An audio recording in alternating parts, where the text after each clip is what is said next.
구약성경책 1330쪽입니다. 말라기 3장 7절부터 12절까지 말씀인데 오늘은 박재호 권사님께서 봉독해 주시도록 그렇게 하겠습니다.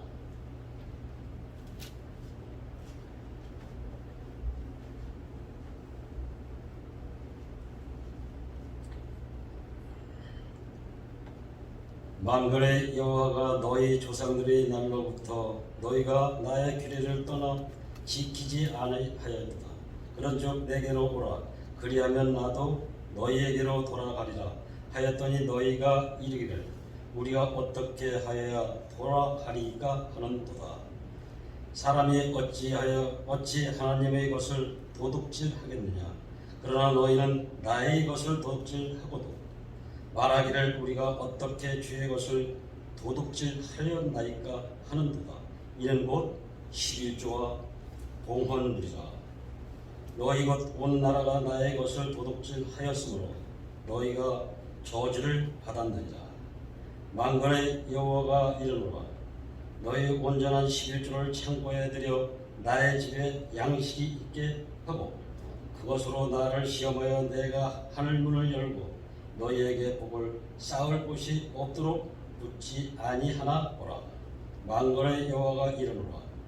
내가 너희를 위하여 메뚜기를 금하여 너희 토지 소산을 먹어 없애지 못하게 하며 너희 밭의 포도나무 열매가 기한 전에 떨어지지 않게 하리니 너희 땅이 아름다워짐으로 모든 이방인들이 너희를 복되다 하리라. 만군의 여호와의 말이니라. 아멘.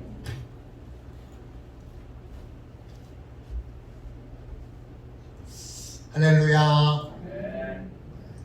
우리 2층에서 예배 드리시는 분들, 또 3층에서 예배 드리시는 분들, 또 영상으로 예배 드리시는 분들, 무더위 가운데에도 주의 도우심으로 여러분 넉넉하게 이겨내시기를 주님의 이름으로 축원합니다.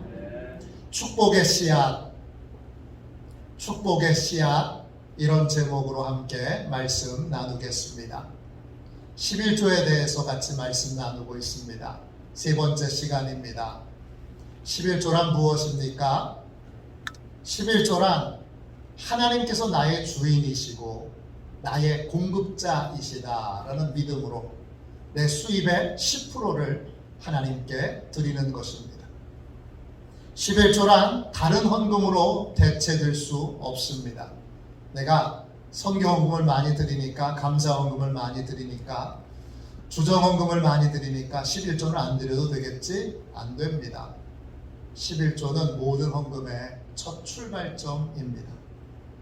11조는 하나님께서 특별한 목적으로 드리게 하신 헌금입니다.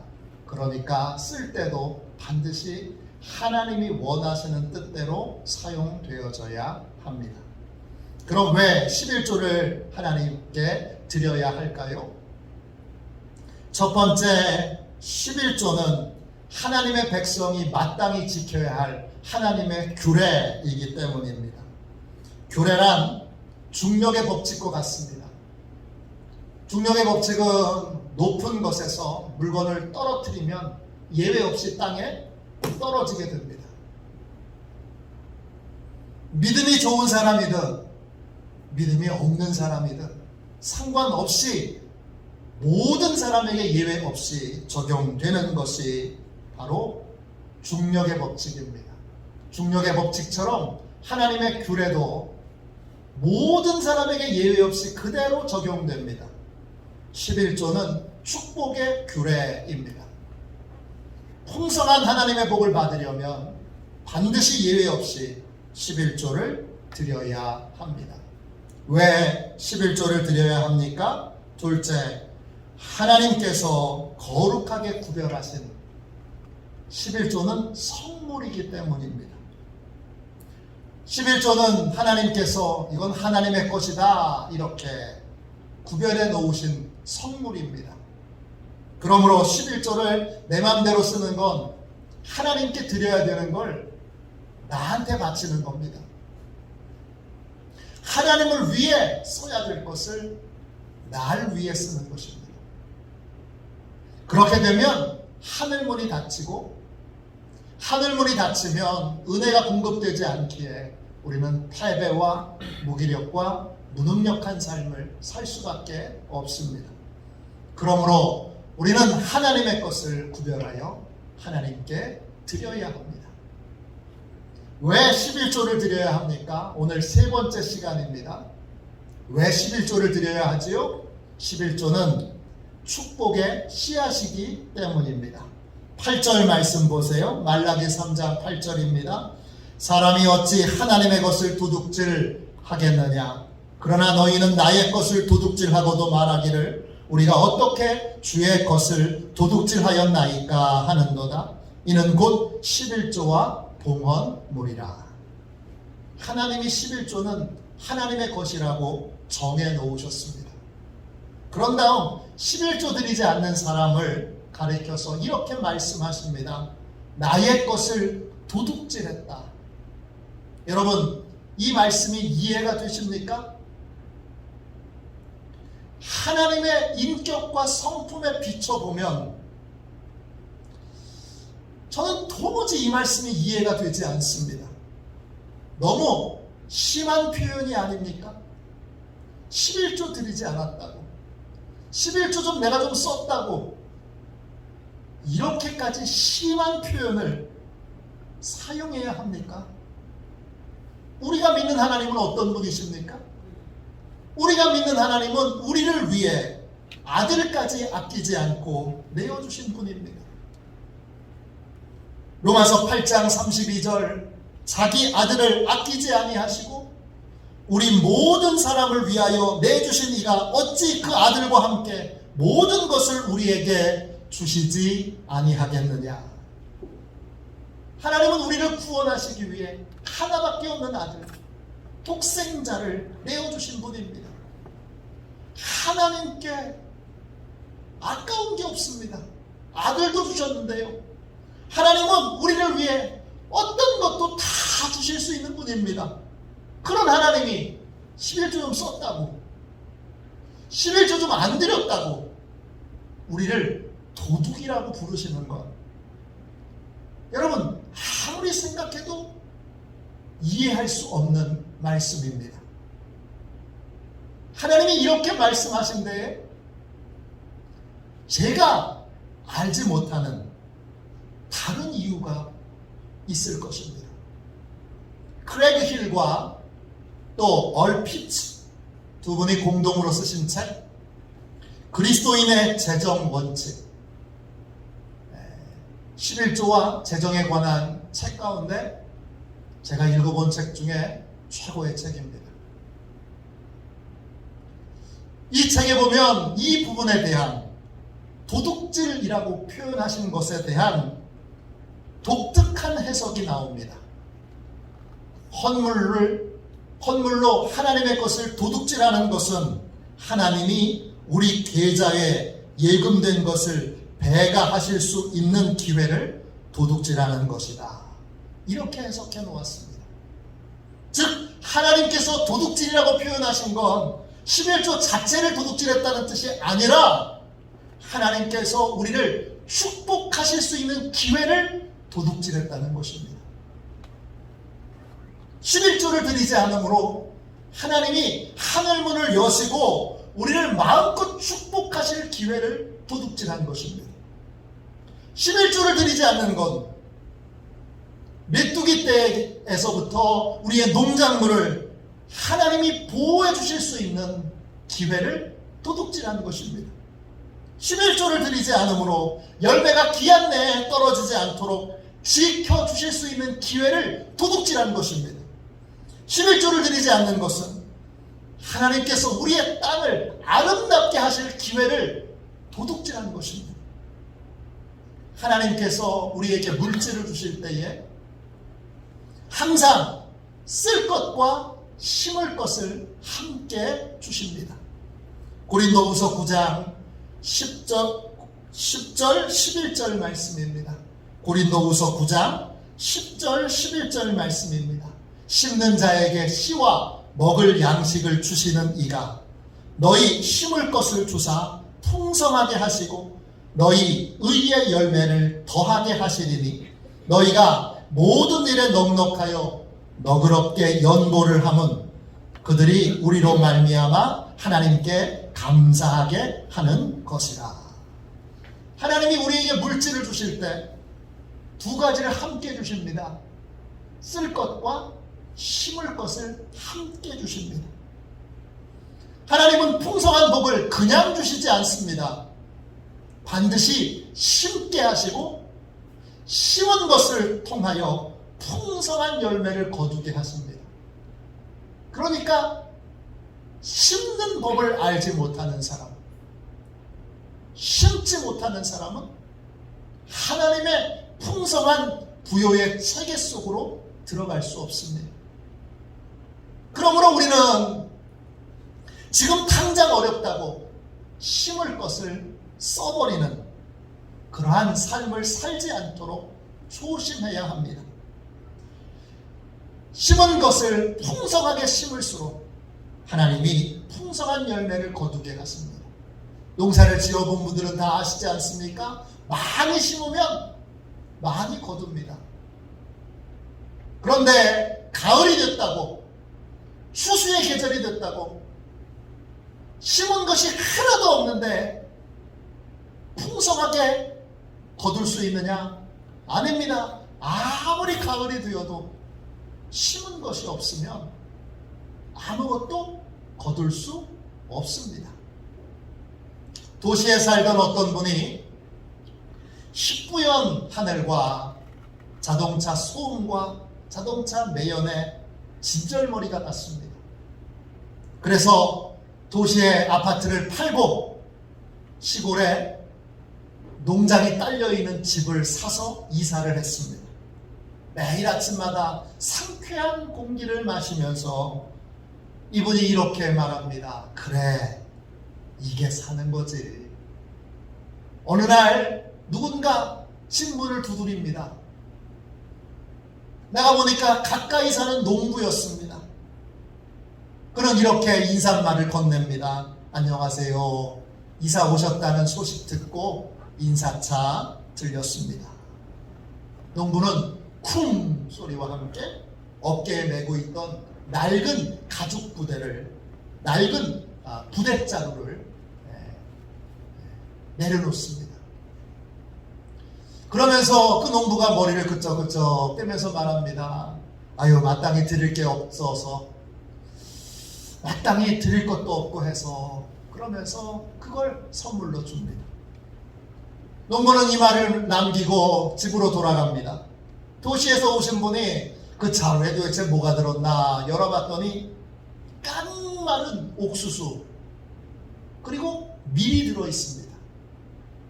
별 이상한 선물도 다 있네.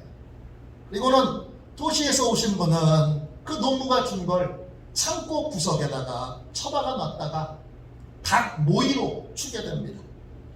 시간이 좀 흘러서 이제 가을이 됐습니다. 도시에서 오신 분이 이웃 농부의 집을 방문하게 됐습니다. 농부의 밭에는 밀이 자라서 황금빛을 띠면서 바람에 따라 이리저리 흔들리고 있었습니다. 말 그대로 황금 물결입니다. 그 옆에 어른 키만큼 옥수수 줄기에 팔뚝만한 옥수수가 주렁주렁 달려 있습니다. 너무나 아름다운 풍경입니다. 도시에서 오신 분은 농부에게 부러운 표정으로 이렇게 말합니다. 이야, 정말 좋네요. 너무 좋습니다. 저도 이런 농장을 가진다면 얼마나 좋을까요? 제 농장에는 지금 잡초밖에 없거든요. 이 말을 들은 농부가 이렇게 묻습니다. 아니, 잡초라니요? 제가 지난번 드렸던 그 씨앗은 다 어떻게 하고요? 씨앗이라고요? 그게 씨였습니까? 저는 사료인 줄 알고 닭 모이로 주고 말았는데. 농부가 어이없는 표정을 지으며 이렇게 말합니다. 그건 제가 농사 지은 것 중에 가장 좋은 씨앗만 골라서 선물로 드린 건데요. 도시에서 이사 오셨다고 해서 잘 심으라고 드린 겁니다. 도시에서 오신 분은 크게 당황합니다. 그 모습을 보고 농부가 이렇게 말합니다. 선생님, 풍성한 열매를 거두려면 한 가지 사실을 잊지 마셔야 합니다. 거두기 위해서는 반드시 심어야 합니다. 저는 어렸을 때 외갓댁에 자주 갔습니다. 외갓댁이 춘천입니다. 겨울방학 때 외갓댁을 방문하면 항상 처마 끝에 옥수수가 3개에서 4개 정도 매달려 있습니다. 아주 바싹 마른 옥수수입니다. 한 번은 외할머니한테 옥수수 좀 쪄주세요 이렇게 부탁드렸어요. 그랬더니 할머니가 옥수수가 없대요. 아니, 처마 끝에 매달려 있는 옥수수를 보고 있는데 옥수수가 없대요. 그래서 할머니, 저건 뭐예요? 그랬더니 할머니께서 이렇게 대답하셨습니다. 그건 옥수수가 아니라 내년에 심을 씨앗이란다. 아무리 배가 고파도, 아무리 힘들어도 농부는 씨앗을 먹어치우지 않습니다. 그러면 아무런 소망도 없기 때문입니다. 물질에 있어서 풍족한 사람은 아무도 없습니다. 물질은 써도 부족합니다. 아무리 큰 부자라도 물질은 언제나 부족합니다. 그렇기 때문에 우리는 항상 물질을 쓰기 전에 미래를 위해 심을 씨앗을 따로 떼어놓아야 합니다. 미래를 위해 심을 축복의 씨앗, 그것을 남겨두고 반드시 그것을 심어야 합니다. 축복의 씨앗 중에 대표적인 것이 바로 11조입니다. 하나님께서는 심은 것을 자라게도 하시고 또 열매를 맺게도 하십니다. 그런데 심는 것은 우리에게 맡기셨습니다. 심어야 하나님의 은혜를 경험할 수 있습니다. 심어야 하나님의 놀라운 축복을, 놀라운 기적을 경험할 수 있습니다. 저는 사사기 말씀을 읽으면서 한 가지 놀라운 사실을 깨달은 것이 있습니다. 기드온이 사사로 부름받기 전에 이스라엘 백성들은 미디안 사람들에게 많은 괴롭힘을 받습니다. 이때 미디안 사람들이 이스라엘 백성들을 공격하는데 그 때가 언제냐? 씨를 뿌릴 때입니다. 사사기 6장 3절 4절입니다. 이스라엘이 파종한 때면 미디안과 아말렉과 동방 사람들이 치러 올라와서 진을 치고 가사에 이르도록 토지 소산을 멸하여 이스라엘 가운데에 먹을 것을 남겨두지 아니하며 양이나 소나 나귀도 남기지 아니하니. 여러분, 이 말씀이 이해가 되세요? 저는 이해가 안 됩니다. 뭐가 이해가 안 되냐? 미디안 사람들이 공격하려면 언제 공격해야 됩니까? 씨를 뿌릴 때입니까? 아니면 농산물을 거둘 때, 추수 때입니까? 추수할 때 공격을 해야죠. 그런데 미디안 사람들은 씨를 심을 때 공격을 합니다. 심을 씨앗을 다 빼앗아 가버립니다. 왜 그랬을까요? 저는 이게 왜 이래? 바보야? 잘 이해가 안 됐습니다. 그런데 그 말씀 가운데 오래 머물러 있으면서 성령님이 깨우쳐 주셨습니다. 사단은 거둘 때 공격하지 않고 심을 때 우리를 공격합니다. 온갖 걱정과 염려와 두려움으로 심지 못하게 합니다. 왜 그렇습니까? 심으면 하나님이 반드시 자라게 하시고 반드시 열매 맺게 하시기 때문입니다. 하나님의 축복을 차단하는 가장 좋은 방법은 심지 못하게 하는 것입니다. 인색한 마음을 품어서, 또 걱정과 염려와 두려움에 사로잡혀서, 그래서 심지 못하게 합니다. 심기만 하면 하나님이 역사하시는데 심지 못하게 함으로 아예 하나님이 축복하실 수 있는 기회를 사단이 빼앗는 것입니다. 우리는 아무리 힘들어도, 아무리 어려워도 축복의 씨앗을 먹어치우지 말아야 합니다. 반드시 축복의 씨앗을 심어야 합니다. 영적 싸움은 온갖 사단의 방해와 공격에도 축복의 씨앗을 심는 것입니다. 심으면 풍성한 열매를 거둘 수 있기 때문입니다. 열왕기상 17장에 사르밧 과부가 나옵니다. 이스라엘 땅에 가뭄이 들었습니다. 하나님께서 선지자 엘리야에게 이런 명령을 내리십니다. 열왕기상 17장 9절입니다. 너는 일어나 시돈에 속한 사르밧으로 가서 거기 머물라. 내가 그곳 과부에게 명령하여 내게 음식을 주게 하였느니라. 하나님의 명령이 이해가 안 됩니다. 가뭄의 때 먹을 것이 다 떨어져 있는 상태에서 먹을 것을 공급받으려면 부자한테 가야 되지 않습니까? 돈 많은 사람한테 가야 되지 않습니까? 그런데 하나님이 엘리야 선지자를 아무것도 없는 가난하고 궁핍한 과부를 찾아가게 하십니다. 엘리야는 하나님의 말씀에 순종하여 사르밧 과부를 찾아갑니다. 가서 뭐라고 부탁하나? 여러분 열왕기상 17장 11절 말씀 보세요. 청하건대 내 손에 떡 한 조각을 내게로 가져오라. 나한테 떡 한 조각만 좀 줘라. 말하는 선지자도 부끄럽고 그 말을 듣는 사르밧 과부도 민망합니다. 사르밧 과부는 자신의 상황을 이렇게 고백합니다. 열왕기상 17장 12절입니다. 당신의 하나님 여호와께서 살아계심을 두고 맹세하노니 나는 떡이 없고 다만 통에 가루 한 움큼과 병에 기름 조금뿐이라.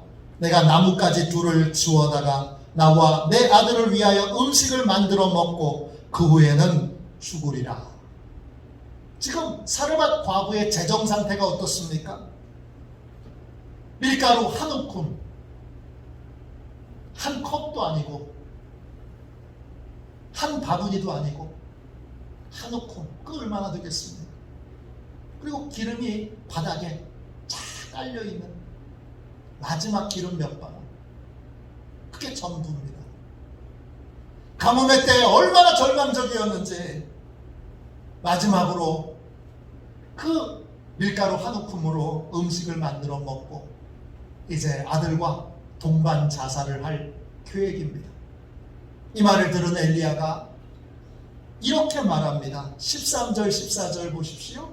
엘리야가 그에게 이르되 두려워하지 말고 가서 네 말대로 하려니와 먼저 그것으로 나를 위하여 작은 떡 한 개를 만들어 내게로 가져오고 그 후에 너와 네 아들을 위하여 만들라. 이스라엘의 하나님 여호와의 말씀이 나 여호와가 비를 지면에 내리는 날까지 그 통의 가루가 떨어지지 아니하고 그 병에 기름이 없어지지 아니하리라 하셨느니라.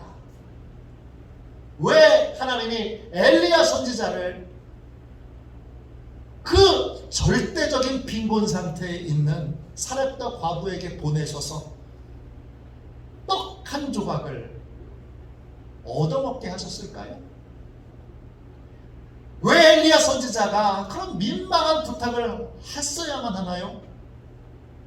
도움이 절실하게 필요했던 이 과부에게 먼저 나한테 떡 한 조각 주고 그리고 나머지 알아서 해라.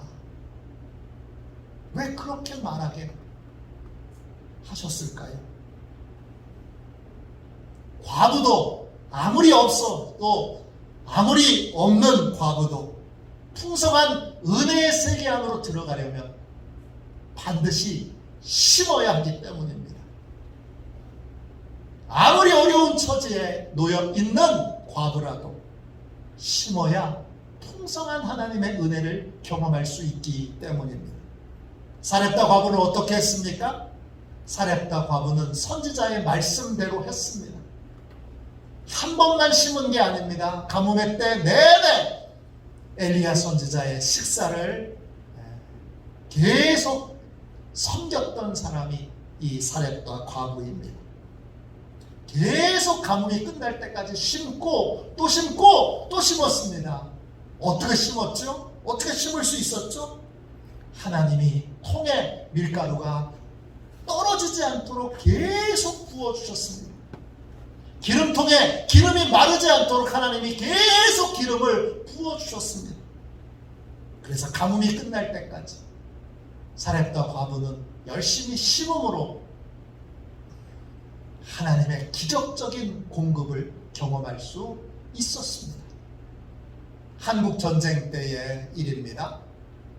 한 가족이 부산으로 피난을 떠났습니다. 하루 먹고 살기도 어려운 그 상황에서 그 집의 엄마는 삭바느질을 해서 품삯을 받았습니다. 큰아들은 공산당에게 끌려가서 살았는지 죽었는지 알 수 없는 상황이고, 둘째 아들은 목판을 만들어서 목에 걸고 역전에 가서 실, 바늘, 초콜릿, 도나츠를 팔았습니다. 셋째 아들은 논에 가서 개구리를 잡아오고 또 시장 어귀를 돌면서 생선 대가리를 얻어서 그것으로 함께 가족들이 삶아 먹으며 살았습니다. 이런 비참한 상황에서 하나님을 믿고 의지하던 이 엄마는 철저하게 11조를 뗐습니다. 왜냐? 온전한 주일 성수와 온전한 11조가 하나님의 복을 받는 유일한 길이라고 이 엄마가 철저하게 믿었기 때문입니다. 그 아들이 좌판을 해서 가져오면 거기서 얻은 푼돈에서도 11조를 반드시 뗐습니다. 삭바느질해서 벌어온 돈에서도 11조를 분명하게 뗐습니다. 문제는 토요일만 되면 집에 먹을 것이 아무것도 없고 딱 뭐만 남느냐? 11조만 남습니다. 아이들이 슬픈 표정을 지으며 엄마한테 말합니다. 엄마, 이번 주만 11조 안 드리고 이번 주만 이걸로 우리 쌀이라도 사서 밥이라도 한 끼 먹읍시다. 다 슬픈 표정을 짓고 그렇게 엄마를 설득하는데 엄마는 요지부동입니다. 11조는 손도 못 대게 합니다. 그리고 주일에 11조를 가지고 교회에 와서 11조를 드릴 때 그 엄마는 하나님께 이렇게 오열합니다. 하나님, 자식 6명 굶기고 말씀대로 11조 바칩니다. 저 자식들의 장래를 하나님 책임져 주십시오.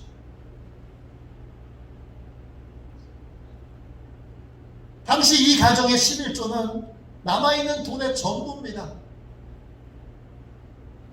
그 11조를 드릴 때 엄마가 그냥 드린 적이 없어요. 매일 오열하면서 11조를 드립니다. 11조를 드린 낮 예배가 끝나고 주일 오후가 되면 이제 한 주간 동안 쫄쫄 굶어야 되는데 신기한 일이 벌어집니다. 하나님이 다양한 방법으로 그 집에 먹을 것을 공급해 주십니다. 어느 날은 고향에서 함께 신앙생활 했던 아주머니가 우연히 들려서 쌀 한 가마니를 놓고 가기도 합니다. 진짜 아무것도 없는 상황에서 믿음으로 11조를 심었더니 하나님이 주중에 먹이시고 입히시고 돌보시는 걸 이 가족들이 계속 경험하게 됩니다. 그러면서 이 가족들은 다 하나님의 공급하심을 믿는 사람들이 되었습니다. 후에 이 자녀들은 하나님의 엄청난 축복을 받게 됩니다. 현재 전 세계에서 최고의 부자는 아마존의 최고 경영자인 제프 베이조스라고 하는 분입니다. 재산이 대략 1770억 달러, 우리나라 돈으로 198조 원입니다. 그런데 이 제프 베이조스가 역사상 최고의 부자가 아닙니다. 그럼 역사상 최고의 부자는 누굽니까? 록펠러라고 하는 사람입니다. 존 록펠러. 물가 상승률로 감안하자면 제프 베이조스보다 3배나 많은 재산을 가지고 있습니다. 존 록펠러는 우리가 다 알다시피 11조를 철저히 드린 사람입니다.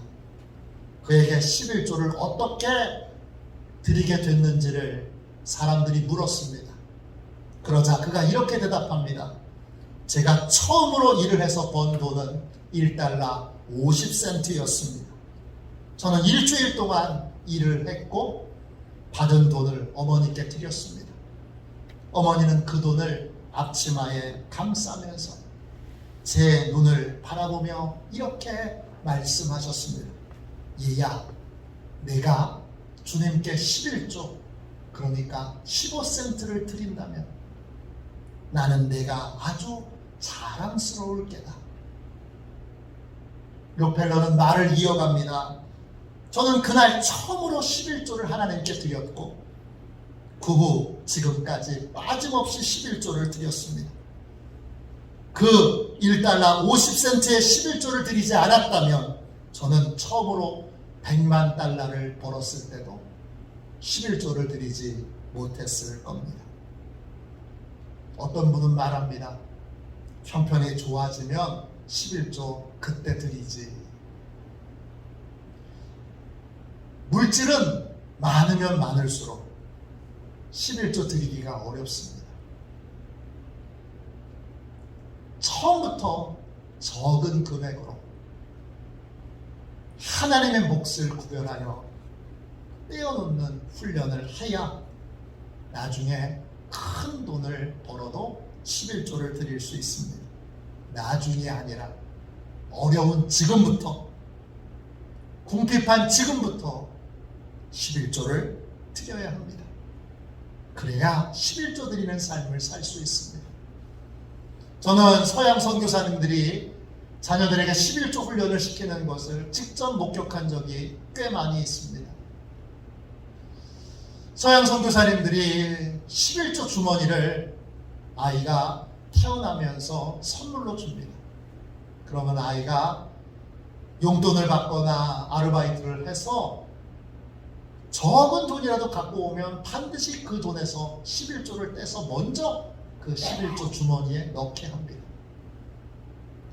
그리고 그걸 주일에 하나님께 드리게 합니다. 11조 드릴 수 있는 좋은 환경과 상황은 우리에게 오지 않습니다. 사단은 그런 환경과 상황을 우리에게 주지 않습니다. 11조를 드릴 수 있는 상황과 환경은 어려울 때부터 우리 스스로가 만들어 가야 합니다. 11조는 축복의 씨앗입니다. 힘들고 어렵다고 씨를 심지 않으면 하나님이 자라게 하실 수도 없고 열매 맺게 하실 수도 없습니다. 추수의 계절에 풍성한 열매를 거두기를 원한다면 반드시 지금 심어야 합니다. 11조는 하나님께 마땅히 심어야 될 축복의 씨앗입니다. 씨가 심어지면 하나님이 보이지 않는 곳에서 자라게 하시고 그리고 풍성한 열매를 맺게 하십니다. 물론 11조를 드리자마자 바로 거둘 수 있게 되는 것은 아닙니다. 시간이 필요합니다. 씨를 뿌린 밭과 씨를 뿌리지 않은 밭은 보기에는 똑같습니다. 그러나 시간이 지나면 씨를 뿌린 밭에서 싹이 나고 그리고 추수의 시간이 되면 풍성한 열매를 거두게 됩니다. 씨를 심으면 하나님이 넘치도록 우리를 축복해 주십니다. 누가복음 6장 38절입니다. 주라 그리하면 너희에게 줄 것이니 곧 후이 되어 누르고 흔들어 넘치도록 하여 너희에게 안겨주리라. 심어야 합니다.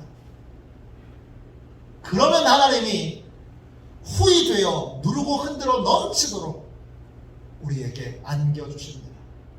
누르고 흔들어 넘치는 거, 여러분, 저는 쌀집 손자입니다. 잘합니다. 쌀을 이렇게 되에 담으면 수북한데 툭툭툭툭 치면 쑥쑥쑥 내려갑니다. 하나님이 후이 주시고 누르고 흔들어 다시 더 부어서 넘치도록 우리에게 안겨주십니다. 심을 때 이 모든 은혜와 복을 주시는 것입니다. 하나님은 쓸 것과 심을 것을 함께 주십니다. 심어야 할 것을 써버리지 않도록 조심해야 합니다.